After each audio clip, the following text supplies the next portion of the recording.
The breaking point, the massive doors of the Galactic Council chamber sealed with a soft hiss. Ambassador Sarah Chun stood at the human delegation podium, her hands steady despite the weight of what she was about to do.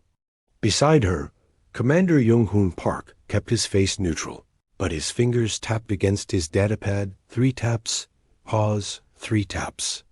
An old Earth signal for danger. Across the circular chamber, Counselor Zarkonian's 4 arms moved in what other species might call laughter. His blue scales shimmered under the artificial stars that lit the ceiling. "The humans make demands again," he said, his voice carrying across the room. How amusing. Sarah didn't smile. She had smiled through 50 years of these meetings. 50 years of watching humanity give everything and receive nothing. "This is not a demand, Counselor. It is our final offer." The chamber held representatives from 87 species. Most barely looked up from their work. The Melkans whispered among themselves.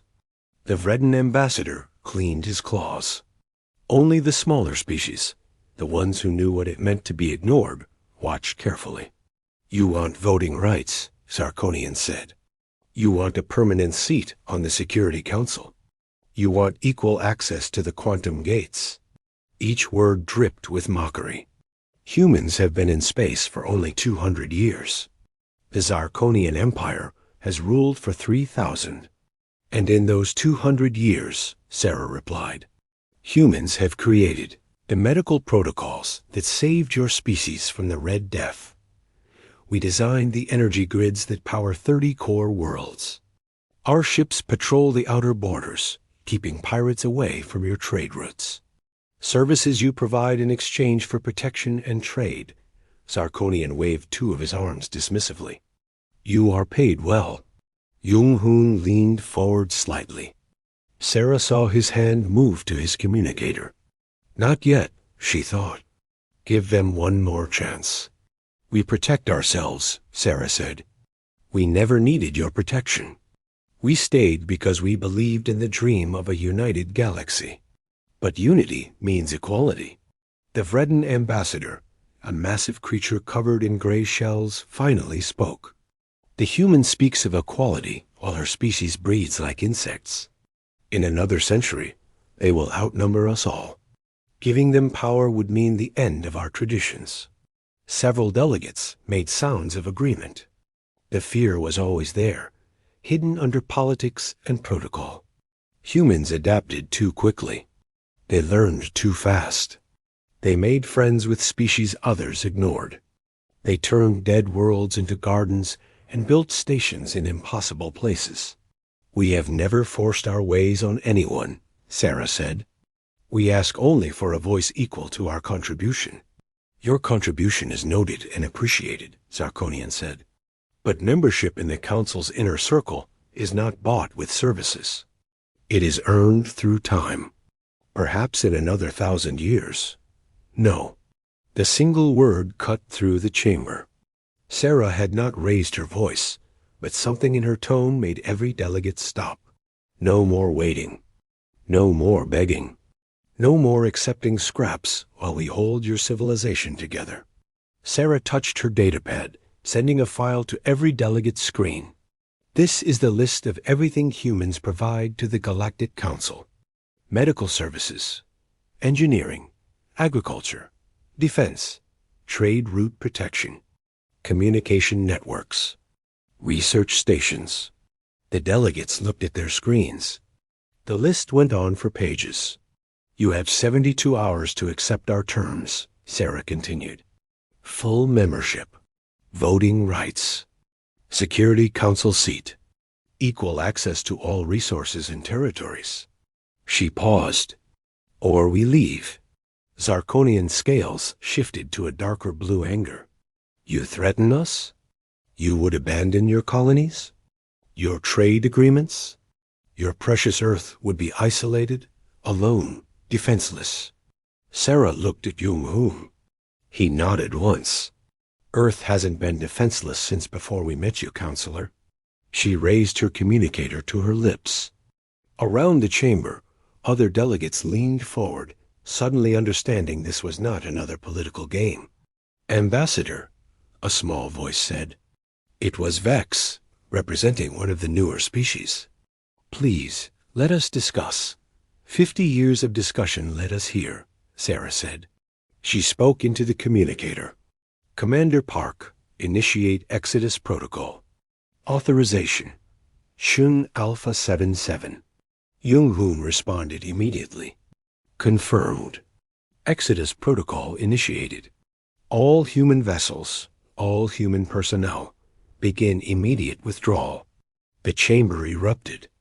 Delegates stood, shouted, demanded explanations. But Sarah and Jung-hoon were already walking toward the door. "You cannot be serious." Zarkonian's voice boomed out. Sarah stopped at the door, but didn't turn around. 72 hours, counselor. Choose wisely. The door closed behind them, leaving chaos in their wake. The silent departure Captain Min-Jun Lee stood on the bridge of the cargo vessel Soul's Pride, watching as 42 human ships broke formation from the Kepler station convoy. His crew worked in perfect silence. They had practiced this moment for 3 years, hoping it would never come. "Captain, the Zircon Trading Company is hailing us," his communication officer said. "They want to know why we're changing course." Min-Jun looked at the star map. Red dots marked human vessels across the galaxy, all moving toward Earth space. "Tell them equipment malfunction. We'll resume normal operations soon." It was a lie, of course. But they had 70 hours left before the truth became obvious. On the planet Melkin 5, engineer Seo-Yeon Kim walked through the massive power plant she had designed. Her team of 30 humans worked beside her, removing key components and loading them onto transport vehicles. The Melkin supervisor, a thin creature with 6 eyes, watched nervously. "Engineer Kim, what is happening?" "You cannot remove those regulators. The city will lose power." Seo-Yeon handed him a datapad. "These are the manual controls. Your people can run the plant at 60% capacity without our regulators. The instructions are simple. 60%? But we need full power for the manufacturing district." "Then you should have thought about that before," Seo-Yeon said quietly. She didn't explain further. Orders were orders. Back in space, Trader Zircon felt his stomach twist, all 3 of them. His species had 8 stomachs, but only 3 responded to fear. He watched the human protection fleet near his convoy turn away. "Where are they going?" he asked his assistant. "Unknown, sir. They claim engine problems." Zircon wasn't stupid. He had traded with humans for 40 years. They didn't have engine problems. Their ships ran perfectly because humans fixed things before they broke. He opened a channel to his friend, Captain Min-Jun. "Min-Jun, my old friend, what is really happening?" On his bridge, Min-Jun sighed. He liked Zircon. The trader had always been fair with humans. "I cannot say, Zircon. But if I were you, I would hire private security. Fast." The channel closed. Zircon's scales turned pale green terror. He immediately sent messages to every mercenary group he knew. Within an hour, he learned they were all booked. Every smart trader was thinking the same thing. At the medical station, orbiting Redden Prime, Dr. Sarah Chun, no relation to the ambassador, packed the last of the artificial organ printers. The Vredden head physician, an elder named Cree, begged her to stay. "Dr. Chun, we have 6 critical patients. They need human medical knowledge." Sarah Chun paused. She had taken an oath to help all living beings. But she had also received orders. "I've uploaded all our medical databases to your systems. Everything we know is there. But we don't understand it all. Your biology texts use concepts we haven't mastered." "Then learn," Sarah said, though her voice was kind. We did. 48 hours had passed. Across the galaxy, the pattern was becoming clear. Human ships were leaving. Not just military or trade vessels everything. Colony ships, research stations, mining operations. Even the small repair shops on backwater stations were closing. On the planet Nexus 7, Jung-hoon Park's brother, Commander Dae-Jung Park, oversaw the evacuation of 8,000 human colonists. Families who had lived there for generations packed their belongings. Children asked why they were leaving their friends. "It's time to go home," parents said. They didn't explain that home was a planet some of these children had never seen. The Galactic Council sent urgent messages. Individual species sent private offers, double pay, triple benefits, anything to keep their human workers. Most humans politely declined. Some didn't even respond. SEO-YEON stood in the control room of the last fusion plant on Melkin 5. She entered a final code. Across 30 core worlds, human-designed power grids switched to basic mode. Lights dimmed. Factories slowed. Life support systems continued. Humans weren't monsters, but everything else dropped to minimum power. "What have you done?" The Melkin supervisor cried. "Given you what you paid for," Sizio Yeon replied. "Basic service. If you want more, you know our terms."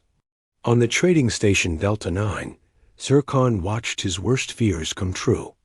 Pirates attacked a convoy just 3 light years away. Without human patrol ships, the convoy was destroyed in minutes. His own convoy would pass through that region in 6 hours. The mercenaries he hired were already demanding double pay. 60 hours had passed. The galaxy was starting to understand. This wasn't a negotiation tactic. It wasn't a bluff. Humanity was really leaving. Minjun looked at his star map one last time. The red dots were converging, all heading toward Earth space. He thought about his daughter, born on Kepler Station, who had never seen Earth's blue skies. "Take us home," he told his navigator. The Soul's Pride jumped to hyperspace, leaving behind a trade route that would never be quite as safe again. The crumbling alliance, 3 months. That's all it took for the galaxy to start falling apart. Commander Jung-hoon Park stood in Earth's new orbital command center, watching the tactical display. Red zones spread across the star map like spilled blood. Each one marked a conflict that had erupted since humanity's withdrawal. The Vredan Empire just took 3 more Melkin systems, his aide reported. No resistance. The Melkins are asking for help. From who? Jung-hoon asked, though he knew the answer. The Melkins were asking the Void, where human patrol ships used to be. On the medical station near the neutral zone, Healer Zex worked frantically. His 12 tentacles moved over patients, trying to stop the spreading plague. The red fever had returned, a disease humans had cured 50 years ago. But without human doctors, without their strange way of thinking about biology, Zex could only watch his patients die. "Please," he said into his communicator. "Dr. Sarah Chun, I know you're listening. People are dying. Children are dying. Light years away, on the human evacuation ship New Beginning, Dr. Sarah Chun turned off the communicator. Her assistant, a young man named Ji Woo, looked upset.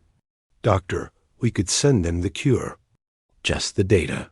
"We sent them all our data 3 months ago," Sarah replied. "They have everything we know. They just don't understand it because they never tried to learn our methods. They thought human medicine was too simple, too primitive. But the children, their parents should have thought about that before treating us like servants." The plague spread to 12 species in 2 weeks. Death counts reached millions. On what used to be the safest trade route in the galaxy, Zircon's nephew was dead. Pirates had destroyed his convoy near Sigma Station, the same station where human patrol ships used to dock. The empty docking bays seemed to mock everyone who passed. Zircon himself had survived only because he'd spent his family's fortune on protection. Most traders weren't so lucky. Trade between star systems dropped by 70%. Food shortages began on worlds that depended on imports. In the council chamber, Counselor Zarkonian faced a room half empty. Many delegates had returned to their homeworlds to deal with local crises. The ones who remained looked exhausted. The Eridon system has fallen into civil war, the Melkin delegate reported. Without human peacekeepers, old ethnic conflicts have restarted. The quantum communication network failed yesterday, another delegate added. We can't maintain it without human technicians. Some colonies haven't reported in weeks. Zarkonian scales had lost their shine. He looked old or tired. We can manage without them. We existed before humans arrived. We existed, the Vex delegate said quietly. We didn't thrive. It was true. Before humans, the galaxy had been a collection of suspicious empires, barely trading, always watching for the next war. Humans had connected them with their strange ability to find common ground between species that had nothing in common. They translated not just languages but cultures. They built stations where old enemies could meet safely. Now those stations were empty. The universal translators were failing without updates. Misunderstandings led to conflicts. Conflicts led to wars. SEO-YEON watched the reports from Earth's moon base. She had helped design the fusion plants that powered 30 worlds. Now those worlds were running on emergency power. Hospitals were choosing which patients to save. Factories were shut down. Winter was coming to the northern colonies of Malkin 5, and they didn't have enough power for heating. They could run the plants themselves if they'd learned, she told her team. We offered to teach them for 50 years. They thought manual labor was beneath them, her assistant said. Now they're learning otherwise. The Vredan Empire grew stronger, while others grew weaker. They had never relied much on human help, seeing it as weakness. Now they conquered world after world. The smaller species, the ones humans had protected, were enslaved or destroyed. On Earth, President Minjun, he'd been elected after, returning home, met with the Council of Vav, refugees representatives of 40 species, who had chosen to leave with humanity. The galaxy burns, the Kaleri delegate said. Should we not help? We offered help, Minjun replied. We offered partnership. They wanted servants. Now they learned the difference. Ambassador Sarah Chun entered the room with a report. The Galactic Council has lost control of 17 sectors. 3 major empires have collapsed. The banking system failed because they can't maintain the quantum encryption without us. How long before they call? Minjun asked. They're too proud. But pride doesn't fill empty stomachs or stop plagues. Sarah looked at the tactical display. Another month, maybe 2. Outside the window, Earth spun peacefully. The mother world humanity had never forgotten, now protected by shields they'd built themselves, with technology they developed in secret. They didn't need the galaxy. They never had. But the galaxy, it turned out, desperately needed them. Jung-hoon received another message from the front lines, except there were no front lines anymore, just chaos. The Zarkonian Empire is under attack. The Vredan are taking advantage of their weakness. The mighty Zarkonian, Jung-hoon said. 3,000 years of empire, falling apart in 3 months. He remembered Counselor Zarkonian's arrogance, his dismissal of humanity. Pride came before the fall. And what a fall it was. Asterisk the desperate call, 6 months after the Exodus. Counselor Zarkonian stood in what remained of the Galactic Council chamber. Half the lights were dead. The air recyclers wheezed no human technicians to maintain them. Only 23 delegates remained from the original 87. We must contact Earth, Baxter said. The young delegate had risen in importance as others fled. He was one of the few who'd warned against dismissing humanity. We have no choice. They will demand surrender, Sarkonian's voice was hollow. Two of his 4 arms hung limp-injured when rebels attacked his transport.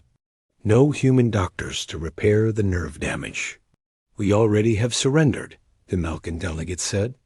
We just haven't admitted it. The numbers were undeniable. 800 million dead from plagues. 3 fallen empires. 17 species near extinction. Trade down 90%. Starvation on 60 worlds. Make the call, Sarkonian finally said. On Earth. Ambassador Sarah Chun received the transmission in the newly built Unity Hall. Behind her, Commander Jung-hoon Park and President Min-jun watched. They had been expecting this moment. Sarkonian appeared on the screen, a shadow of his former self. Ambassador Chun, we. The Galactic Council wishes to reopen negotiations. There is nothing to negotiate, Sarah said calmly. We made our terms clear. Your terms?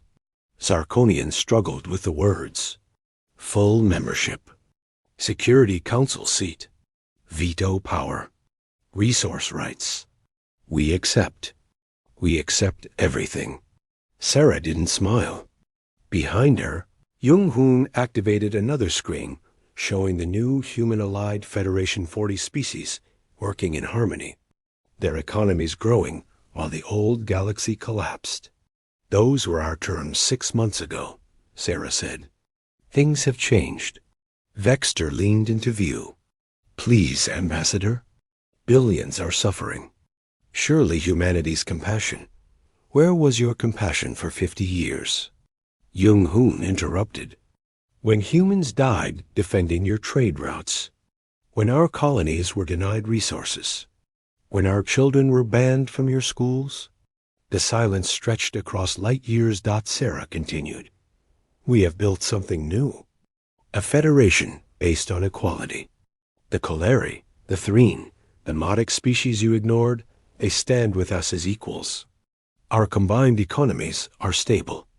Our worlds are protected. Our people are fed. What do you want? Sarkonian asked desperately. Show us the evacuation requests, Sarah told Jung-hoon. The screen filled with messages, thousands of them. Individual worlds, cities, even families, begging to join human space. Not the Council, not the empires, but ordinary beings who had always respected humanity. 12 million refugees are heading toward Earth space, Min-jun said. Doctors who worked with humans. Engineers who learned from us. Traders who dealt fairly. They're abandoning the Council to join us. You're destroying the galaxy. Sarkonian scales flared. No, Sarah replied. You destroyed it when you built it on inequality. We're building something better. She pulled up a document. If you want our help, these are the new terms. The Galactic Council dissolves. A new federation is established with humanity and our allies as founding members. No species holds power over another. Decisions are made by consensus, not by age of empire. Resource distribution based on need, not on political power. That's revolution. A reddened delegate sputtered. It's evolution, Sarah corrected. The old way is dead. You killed it when you drove us away. Vexter spoke quietly. What about those suffering now? The plagues, the famines? Dr. Sarah Chun stepped into view for the first time. I have medical ships ready. Food convoys prepared. Engineers standing by. But they will only go to worlds that accept the new federation. We won't prop up the old system anymore. You would let billions die for politics? Sarkonian accused. You let humans die for politics for 50 years, she responded. But we're not like you. Any world that joins the Federation receives immediate aid. Those that don't, they chose their path.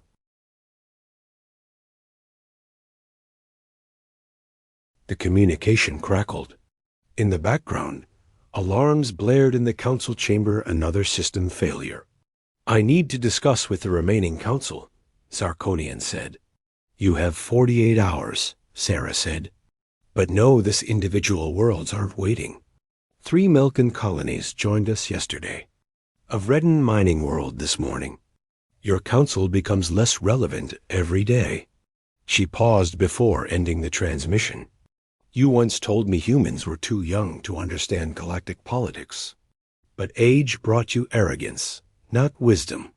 You forgot that empires rise and fall, but principles endure.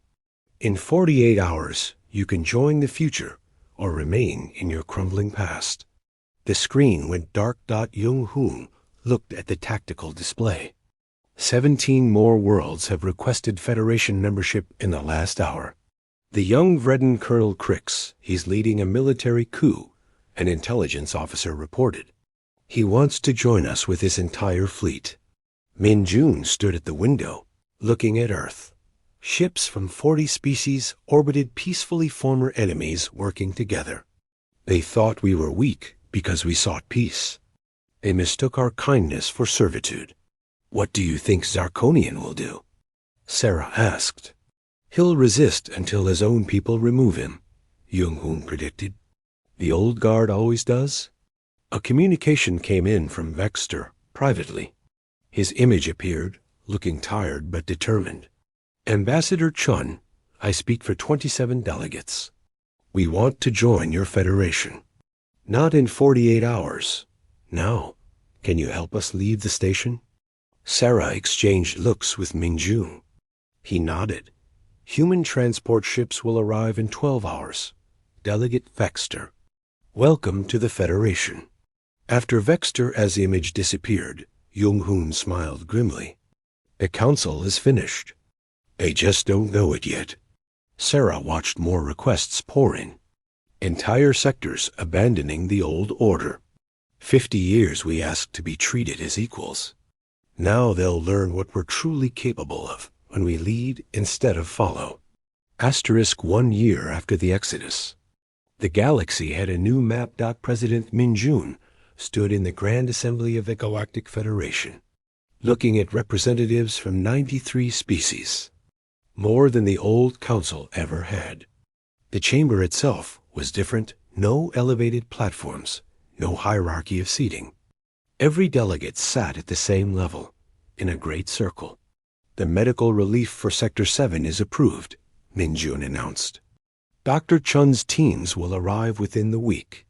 Dr. Sarah Chun nodded from her seat. She now led the Federation Medical Corps, treating the last victims of the plagues that had ravaged the old order. With proper cooperation, diseases that had killed millions were cured.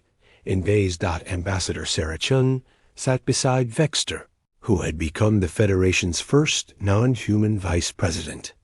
His species, once considered too young for council membership, now helped write the laws that govern trillions. At the security station. Commander Jung-hoon Park watched the tactical display with satisfaction. No red zones. For the first time in galactic history, there were no active wars. The Federation Defense Force, made up of all species, patrol every trade route. Pirates had been eliminated. Not defeated, eliminated. There was nowhere left for them to hide. Zarkonian is here. An aide announced. Jung-hoon turned. The former counselor entered, his scales dull but healthy. He had spent 6 months in Federation custody, not as a prisoner, but as a student, learning what he had refused to see for 50 years. Commander Park, Zarkonian said, bowing something he never would have done before. I come to report on the reconstruction of my homeworld. Jung-hoon gestured to a chair at his level. Another thing Zarkonian had to learn: no one stood while others sat. How goes the work? The fusion plants engineer Kim designed are operational. My people are learning to maintain them. Zarkonian paused. It is humbling to work with one's hands, but also rewarding. Seo Yan had insisted on this. Every world wanting Federation technology had to learn to maintain it. No more servant class. Everyone worked, everyone learned. In the trade district, Zircon ran his new business, a training school for interspecies cooperation. He taught young traders how humans had succeeded. Respect everyone, learn from everyone, help everyone. The humans didn't conquer us, he told his students. They showed us what we could become if we stopped fearing each other. Young Ji-woo, now a senior diplomat, visited the former council station. It had been converted into a museum, a reminder of what happens when power becomes more important than people. Tour groups walked through the old chamber, seeing where humanity had been dismissed and disrespected for 50 years. This is where Ambassador Chun stood when she called for the exodus, the guide explained. The council thought humans were bluffing. They couldn't imagine anyone walking away from power. But humans didn't want power, a young Melkin student said. They wanted respect. And by walking away, they gained both, the guide replied. On Earth's moon, President Min-jung met with his advisors. The numbers were incredible. Trade up 300% from pre-Exodus levels. 0 military conflicts. 15 dead worlds being restored with human terraforming technology, freely shared with Federation members. The Vredan Empire wants to join, an aide reported. They're the last holdout. Min-jung remembered how the Vredan had conquered and enslaved during the chaos. Have they met the requirements? They freed all slaves, returned all conquered worlds. Their military has been reduced to defense only. The aide paused. And they've agreed to the reparations. Every species that had participated in the old council's oppression paid reparations, not to humanity, but to a fund that helped the youngest species develop. It was justice, not revenge. Then they can apply like everyone else, Min-jung said. No special treatment. Ambassador Sarah Chun entered with news. The Andromeda Galaxy has sent delegates. They've heard about our Federation. They want to establish relations. Jung-hoon laughed. The Andromedans? The old council tried for 1,000 years to contact them. Apparently they were watching, Sarah said. They were waiting for the galaxy to mature. Our Federation convinced them we're ready. In the engineering section, C.O. Yan trained a mixed group of students. Humans, Melkins, Vredan, even a young Zarkonian. They worked together on a new type of engine one that could reach Andromeda in weeks, not years. Remember, she told them, the best solutions come from combining different perspectives. Human intuition, Melkin precision, Vredan strength, Zarkonian patience. Alone, we're limited. Together, we're unlimited. Zarkonian watched from the observation deck. The old him would have been insulted his species, learning from humans. The new him understood the truth. Humans hadn't won because they were superior. They'd won because they recognized no one was superior. Everyone had something to teach, something to learn. My ancestors ruled for 3,000 years, he said to Jung-hoon. But we never achieved a single year of peace. Humans led for 1 year and ended all wars. How? You ruled through fear, Jung-hoon replied. We lead through respect. Fear divides. Respect unites. A message came in from the outer colonies. New species were arriving, refugees from distant galaxies, drawn by stories of the Federation's equality and justice. Each one was welcomed, given the same rights and responsibilities as everyone else. Dr. Chun treated a patient from one of these. New species, a creature no human had seen before. But broken bones were broken bones. Pain was pain. Healing was healing. Your Federation is remarkable, the patient said. In our galaxy, the strong dominate the weak. That was our galaxy too, Dr. Chun replied. Until we proved that helping the weak makes everyone stronger. As the first anniversary of the Federation approached, celebrations were planned across hundreds of worlds. But in the Council Museum, there was a different memorial. A plaque where humanity had stood alone, rejected and disrespected. Here stood those who chose exile over subjugation, who valued equality over acceptance, who proved that true strength is shown not in conquest, but in the courage to walk away. and the wisdom to build something better. Vexter stood before it with a group of young delegates. Remember this lesson. The humans could have used their knowledge to dominate us when we were weak. Instead, they used it to liberate us. They showed us that the greatest civilizations aren't built on power, they're built on principles. Back in the Federation Assembly, Min-Jun gavelled the session to a close. As delegates left walking together, talking together, planning together, he remembered the day humanity had stood alone. Sarah Chun joined him. Any regrets? Only one, Min-Jun said. That it took us 50 years to leave. She smiled. But when we did, we changed the galaxy. No, Jung-hoon corrected, joining them. We didn't change the galaxy. We showed the galaxy how to change itself. Outside the windows, ships from 100 species worked side by side, building stations, exploring space, carrying trade and aid to every corner of the galaxy. Human ships among them, no longer protectors, but partners. The galaxy had learned its most important lesson. Humanity's greatest contribution wasn't their technology, or their medicine, or their diplomacy. It was their belief that every species, no matter how small or young or different, deserved respect, and in walking away from those who denied them that respect, they had taught the galaxy that respect wasn't given or taken. It was earned and shared. The Federation wasn't just humanity's triumph. It was what the galaxy became when it finally grew up. Zarkonian, once the proudest opponent of humanity, now spoke the words that echoed across the stars. We thought they needed us. We were wrong.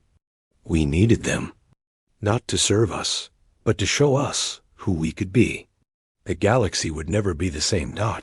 And that, everyone agreed, was humanity's greatest gift. The end. Asterisk.